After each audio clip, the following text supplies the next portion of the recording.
মুসা নবী একদিন আল্লাহর কাছে কয়, আল্লাহ ফেরাউন এত জ্বালান জ্বালায়, তুমি কি ফেরাউনকে গজব দিয়া ধ্বংস করতে পারো না? আমার আল্লাহ কয়, মুসা আমি ফেরাউনকে 4টা কারণে গজব দেই না। কয় কারণে?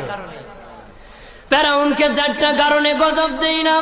1 নম্বর কারণ হলো, রে মুসা, সারাদিন ফেরাউন বলে আমি খোদা, আর রাত যখন হয়ে যায় জঙ্গলে যে করলাম আমি জানি তুমি খোদা, আমি খোদা না, কিন্তু আমারে মানুষ খোদা কইলে ভালো লাগে, খোদা কইলে ভালো লাগে।